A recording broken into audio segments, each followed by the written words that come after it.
Tahun 1998, Indonesia sedang kacau. Krisis ekonomi menghantam, kerusuhan terjadi di mana-mana. Tapi di pelosok desa Banyuwangi, Jawa Timur, ada teror lain yang jauh lebih menyeramkan. Warga mulai percaya ada ilmu santet yang memakan korban. Beberapa orang mendadak sakit. Ada yang meninggal tanpa sebab jelas. Rumor tentang dukun santet menyebar cepat dari mulut ke mulut. Malam hari, suasana desa berubah mencekam.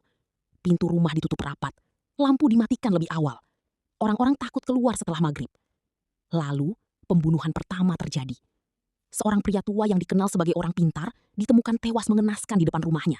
Tubuhnya penuh luka bacok. Tak ada yang berani menolong. Warga hanya melihat bayangan orang-orang bertopeng pergi dalam gelap malam. Dan sejak malam itu, teror berdarah Banyuwangi dimulai. Hari demi hari, korban terus bertambah. Bukan hanya dukun santet yang dibunuh. Banyak guru ngaji, ustadz, bahkan orang tua biasa ikut menjadi sasaran karena dituduh memiliki ilmu hitam. Nama-nama korban beredar diam-diam. Konon katanya ada daftar hitam. Jika namamu masuk dalam daftar itu, tinggal menunggu waktu sebelum maut datang. Malam-malam di Banyuwangi dipenuhi suara ketukan pintu. Buka pintunya! Beberapa korban diseret keluar rumah di depan keluarga mereka sendiri. Ada yang dibacok di jalan, ada yang dibunuh di kebun, bahkan ada yang kepalanya dipenggal. Tangisan keluarga pecah di mana-mana. Namun, yang paling menakutkan, tak ada yang tahu siapa pelakunya. Sebagian warga percaya pembunuhan dilakukan massa. Sebagian lagi yakin ada kelompok misterius yang sengaja menciptakan kekacauan. Situasi makin tidak terkendali. Warga mulai ronda setiap malam sambil membawa celurit dan bambu runcing. Orang asing yang masuk desa langsung dicurigai.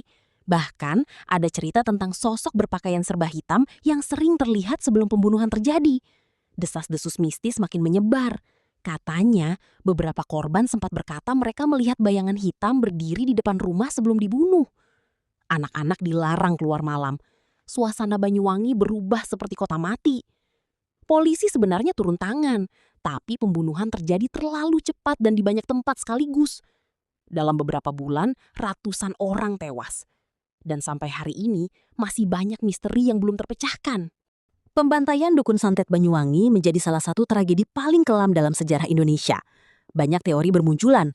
Ada yang percaya ini murni amukan massa karena ketakutan terhadap santet. Ada juga yang menduga tragedi ini dimanfaatkan pihak tertentu untuk menciptakan kekacauan politik setelah runtuhnya rezim Orde Baru. Namun satu hal yang pasti, ratusan nyawa melayang. Banyak keluarga kehilangan ayah, ibu, dan kerabat mereka. Dan luka itu masih membekas hingga sekarang.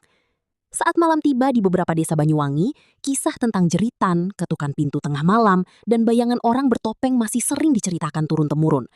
Seolah tragedi itu belum benar-benar berakhir.